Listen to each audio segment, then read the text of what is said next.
मेरे YouTube channel NCERT की पाठशाला में आप लोग का बहुत बहुत स्वागत है। मैं हूँ रिजना वर्मा, फिर आ गई हूँ एक नए वीडियो के साथ में।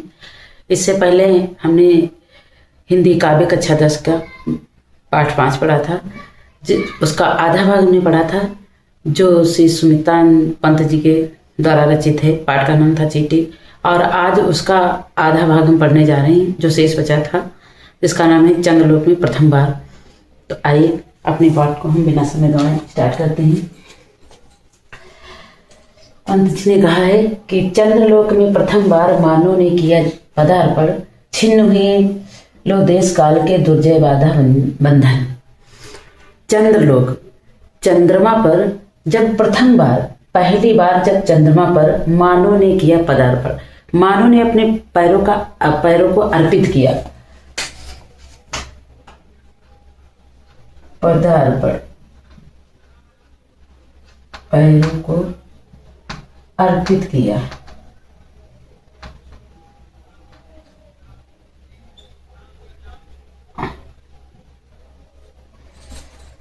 चंद्रलोक में, चंद्रमा पर जब पहली बार, प्रथम बार मनुष्य जात ने अपना पैर रखा। कहा जाता है कि चंद्रमा पर पहली बार हमारे अमेरिका के नील आर्मस्ट्रांग ने अपना बायां पैर रखा था।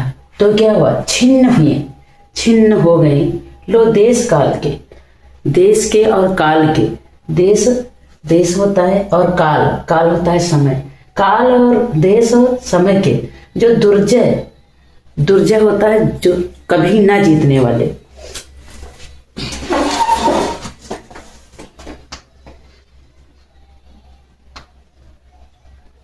कभी ना जीतने वाले,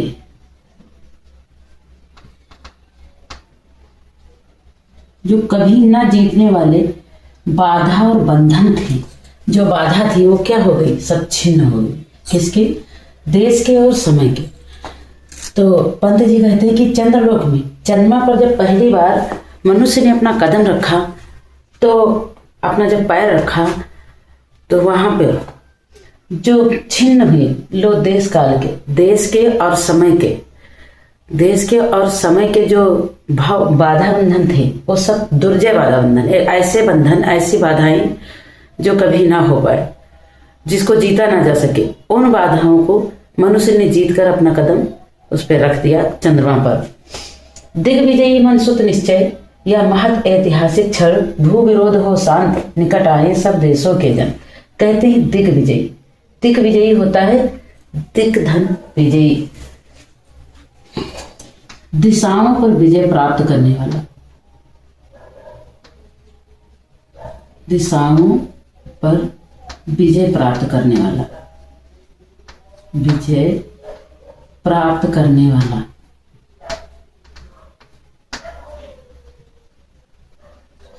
कहते हैं कि दिग्विजय, दिशाओं पर विजय प्राप्त करने वाला मानव के पुत्र ने निश्चय ही, जरूर ही, यह महान ऐतिहासिक क्षण, या जो महान ऐतिहासिक क्षण है, इससे क्या हुआ? भू विरोध, देशों का जो विरोध था वो शांत हो जाए, निकट आ गई सब देशों के जन, सभी देशों के जन निकट आए। कहते हैं कि जब दिग्विजयी, दिशाओं पर विजय प्राप्त करने वाला, कहा जाता है कि मनुष्य कुछ भी कर सकता है, 10 दिशाओं पर अपनी विजय पताका लहरा सकता है। तो दिशाओं पर विजय प्राप्त करने वाला जो मानव के पुत्र जो हैं, उन्होंने निश्चय करी, यह महत ऐतिहासिक क्षण, यह एक ऐतिहासिक क्षण है, इतिहास में लिखा जाने वाला यह क्षण है, जिस क्षण मनुष्य ने अपने पैर प्रथम बार चंद्रमा की मिट्टी पर रखे। कहते हैं भू विरोध हो शांत, भू विरोध, जो जमीन के बीच में विरोध था, देश में लड़ाई थी, एक देश से दूसरे देश में जो विरोध था वो सब शांत हो गया, और निकट आ जाए सब देशों के जन, सभी देशों के जन। क्योंकि कहा जाता है कि जब चंद्रमा पर पैर रखा गया था, तो उस चंद्रमा पर जब अपोलो 11 गया था, उसमें यूरी गागरिन जो सोवियत संघ के थे, रूस के थे, और हमारे नील आर्मस्ट्रांग जो अमेरिका के थे। तो 2 देशों ने मिलकर इस स्वप्न को पूरा किया था। तो इसीलिए कहते हैं कि जब दिग्विजयी मन सुख निश्चय, यदि यह निश्चय कर ले तो उसके जीवन में यह महान ऐतिहासिक क्षण भी आ सकता है। भू विरोध हो शांत, जो देशों के बीच में विरोध है, एक दूसरे से लड़ते हैं, 2 देशों के बीच में जो सरहद होती है उसके लिए जो लड़ाई होती रहती है, तो यदि वो भू विरोध, यदि वह भू और भू का विरोध हो, भूमि का विरोध, जो आपसी झगड़े, एक देश से दूसरे देश के जो झगड़े हैं वो यदि शांत हो जाएं तो निकट आए सब देशों के जन और सारे देशों के जन निकट आ जाए। ये कवि का कहना है। कवि ने ये कहा कि जिस काम को एक देश नहीं कर पाया, 2 देश मिलकर के एक साथ में उस काम को कर पाए। इसलिए कि चाहिए कि एक देश दूसरे देश से लड़ाई ना करके एक साथ में रहे, निकट रह करके रहे, ताकि उस दुर्जय बाधा बंधन को भी पार करने में मनुष्य कामयाब हो जाए। फिर कहते युग युग का पौराणिक स्वप्न हुआ मानव का संभव, समारंभ शुभ नए स्वप्न का भू को दे गौरव। युग युग से जो पौराणिक जो स्वप्न था, पौराणिक स्वप्न था, पुराणों में स्वप्न लिखा हुआ था। कहा जाता है कि चंद्रमा और पृथ्वी का बहुत ही गहरा नाता है। चंद्रमा को बताया जाता है कि पृथ्वी से टूटकर चंद्रमा बना, तो पृथ्वी का अंश है चंद्रमा, इसीलिए पृथ्वी को माता और चंद्रमा को मामा की संज्ञा दी जाती है कि पृथ्वी और चंद्रमा को भाई और बहन माना जाता है। तो इसलिए कहा गया युगों युगों का जो पौराणिक स्वप्न था, भाई और बहन, पृथ्वी और चंद्रमा को मिलाने का जो पुराणों में स्वप्न लिखा था कि ये होना चाहिए, हुआ मानव का संभव। उस स्वप्न को जो पुराणों में लिखा हुआ बहुत ही प्राचीन काल का स्वप्न था, उस स्वप्न को किसने? मानव ने संभव कर दिया। हुआ मानव का संभव, मानव का वह स्वप्न, मनुष्य का वह स्वप्न जो युगों युगों से पुराणों में लिखा था, उसको आज उस स्वप्न को आज साकार कर दिया। समारंभ शुभ नए स्वप्न का, और समारंभ बराबर का प्रारंभ हो गया शुभ नए स्वप्न का, एक नए स्वप्न का आरंभ हो गया। भू को दे गौरव, और भूमि को ये गौरव प्राप्त हुआ, क्योंकि भूमि ही एक ऐसा उपग्रह है जहां से, भूमि से ही, पृथ्वी से ही लोग चंद्रमा पर पहुंचे, बाकी अन्य उपग्रह के नहीं पहुंचे। इसीलिए यह गौरव चंद्रमा पर प्रथम बार कदम रखने का गौरव जो है हमारी भूमि को ही प्राप्त हुआ है।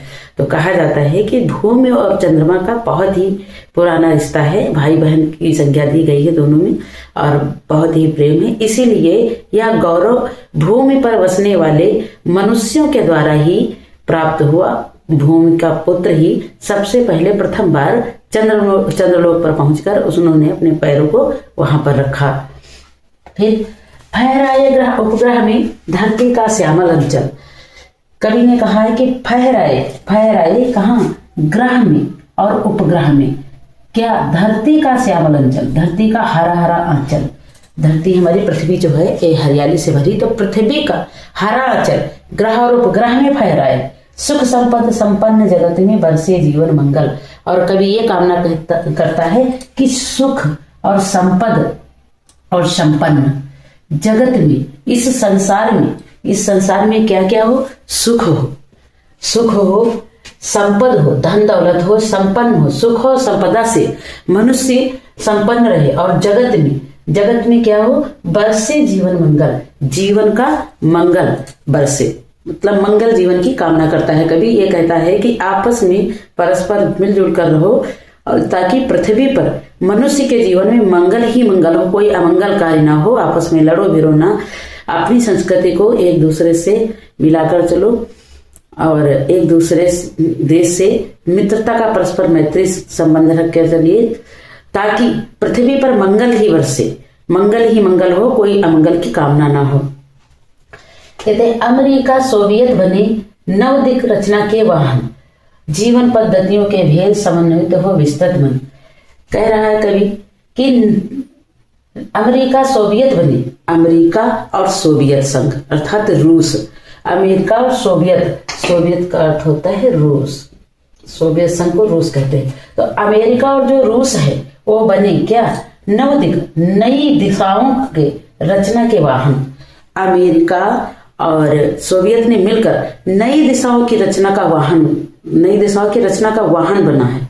क्योंकि अमेरिका और सोवियत संघ से यूरी गागरिन और अमेरिका से नील आर्मस्ट्रांग 2 लोग प्रथम बार चंद्रमा पर पहुंचे थे। और पहला कदम अमेरिका के नील आर्मस्ट्रांग ने अपना बायां कदम जो है चंद्रमा पर रखा था। तो इसीलिए बताया जाता है कि चंद्रमा पर प्रथम बार सोवियत संघ और अमेरिका से 2 लोग पहुंचे, इसलिए उनको बताया गया कि अमेरिका और सोवियत संघ अर्थात रूस बने नई दिशाओं के रचना के वाहन। उन्होंने एक नई दिशा की रचना कर डाली। जीवन पद्धतियों के भेद, जीवन की पद्धतियों अर्थात रीति रिवाजों संस्कृतियों, जो जीवन के पद्धतियों के भेद हैं, एक मनुष्य से दूसरे मनुष्य के जीवन में जो पद्धतियों के रीति रिवाजों और संस्कृतियों के भेद जो हैं, तो समन्वित वो क्या हो जाए, समन्वित हो जाए, मिलाप हो जाए। क्योंकि अगर एक देश से दूसरे देश की संस्कृति को मिला दिया जाए और आपस में उन दोनों का मिलाप हो जाए तो क्या हो जाएगा, यदि समन्वित हो जाए, मिल जाए, तो विस्तृत माने महान बड़ा फैला हुआ मन बन जाएगा, विस्तृत बन जाएगा। मतलब अपने मन को विस्तृत कीजिए और एक देश से दूसरे देश की संस्कृति का मिलाप कीजिए, झगड़ा हटा करके मंगल कामना कीजिए, आपस में मिलजुल कर चलिए और इस सरहदों के झगड़ों को समाप्त करिए। ये कवि का कहना है, क्योंकि अकेले कोई कुछ नहीं कर सकता। जब 2 देश एक साथ में आए, निकट आए, तभी जाकर चंद्रमा पर उनको विजय प्राप्त हुई, चंद्रमा पर वो पहुंच सके। आयुग बने धरा जीवन ही स्वर्ग सृजन का साधन, मानवता ही विश्व शक्ति भूराष्ट्र करे आत्मर्पण। फिर कवि ने कहा कि अणुयुग, जो अणु का युग, परमाणु का जो युग है, जो आजकल वैज्ञानिक परमाणु बनाए जाते हैं, तो इस समय अणु युग चल रहा है।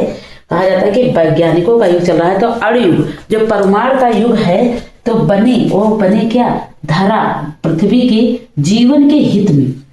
जो साइंटिस्ट, जो हमारे पृथ्वी पर बहुत प्रकार के साइंटिस्ट हुए, उन्होंने जो परमाणुओं की रचना की है, तो उन परमाणु को धरा के जीवन के हित में प्रयोग करना चाहिए, ना कि एक दूसरे के बैर में, कि हम दूसरे देश पर आक्रमण करें परमाणु डाल के, वो दूसरा देश हम पर आक्रमण करे, इससे हानि ही होगी। तो कवि का कहना है कि अणुयुग है, परमाणु का जो युग है, तो धरा जीवन हित, पृथ्वी के जीवन के हित में बने।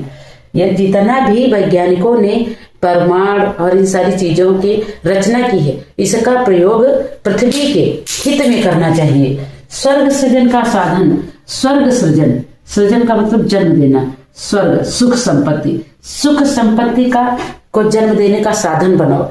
जो परमाणुओं की खोज की है हमारे वैज्ञानिकों ने, उसका हम सहारा लेकर के अपने पृथ्वी पर एक ऐसा स्वर्ग को जन्म देने का साधन बनाए, ना कि उनसे दुश्मनी और बैर उत्पन्न करें। मानवता ही विश्व सत्य कहते हैं। कवि ने कहा है कि मानवता, इस विश्व में अगर ये कोई सत्य है, कुछ सत्य है, तो मानवता, मनुष्य की संस्कृति, उसके कर्म, उसके रीति रिवाज, उसके ढंग तरीके ही एक सत्य है। भूराष्ट्र करे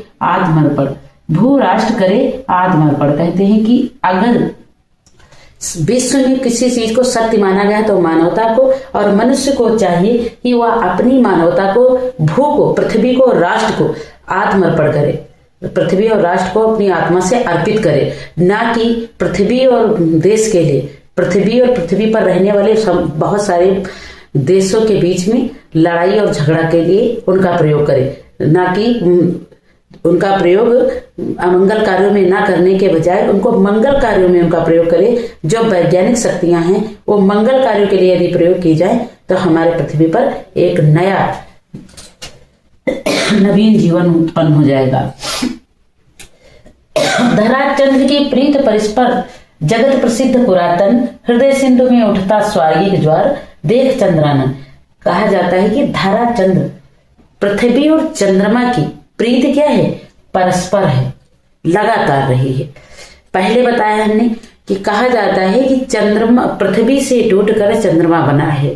तो पृथ्वी और चंद्रमा को पौराणिक कथाओं में जो है बताया गया, पृथ्वी हमारी माता और चंद्रमा हमारे मामा है। तो मामा की संज्ञा चंद्रमा को दी गई, अर्थात ये दोनों भाई बहन का रिश्ता इन दोनों के बीच में है। तो हमेशा से बताया गया है कि पृथ्वी और चंद्रमा का प्रेम हमेशा चला है। जगत प्रसिद्ध पुरातन, जगत में पुरातन प्राचीन काल से, पुरातन से प्राचीन काल से जगत में प्रसिद्ध है, प्राचीन काल से जगत में संसार में प्रसिद्ध है क्या? पृथ्वी और चंद्रमा का जो है प्रेम। हृदय सिंधु में उठता स्वर्गिक ज्वार देख चंदानन।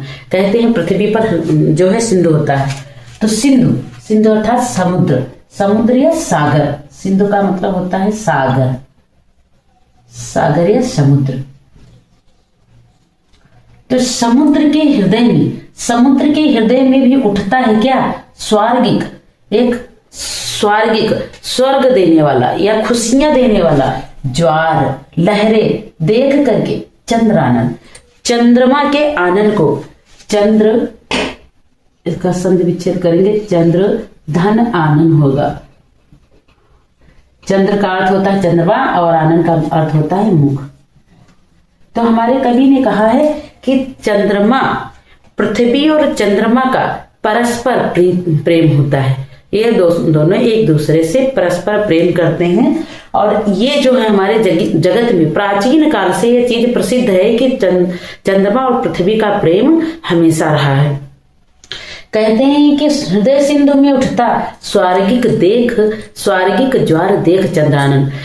पृथ्वी पर जो समुद्र है, तो समुद्र भी जब चंद्रमा के चेहरे को देखता है तो उसमें स्वर्गिक ज्वार उठता है। स्वर्गिक ज्वार क्या? आनंदित एक ज्वार उठता है, मतलब प्रसन्नता के कारण उसकी लहरें उठने लगती हैं। कहा जाता है कि ज्वार और भाटा जो आते हैं तो वो पूर्णिमा के दिन आते हैं। पूर्णिमा की रात को ज्वार और भाटा अधिकतर आते हैं समुद्र में, क्योंकि पूर्णिमा के रात्रि में चंद्रमा पूरा दिखाई देता है। तो चंद्रमा को देख करके पृथ्वी पर बहता हुआ समुद्र भी इतना आनंदित हो जाता है कि उसमें लहरें जो है उठने लगती हैं। तो ये था हमारा चंद्रलोक में प्रथम पार्ट, दूसरा पार्ट इस लेसन का। और इसके बाद में अब हम छठा पाठ पढ़ेंगे और हमारा ये पाठ यहीं पर समाप्त होता है। तो जैसा कि हमने बताया कि हमारे सुमित्रा नंदन पंत जी ने हमेशा प्रकृति का एक इतना अच्छा और इतना मार्मिक वर्णन किया है कि वैसा वर्णन अभी तक कोई कभी कर ही नहीं पाया है। तो ये हमारा पाठ यहीं पर समाप्त होता है और हम फिर मिलेंगे आप लोगों को अगले वीडियो में। तब तक के लिए जय हिंद, जय भारत, नमस्कार।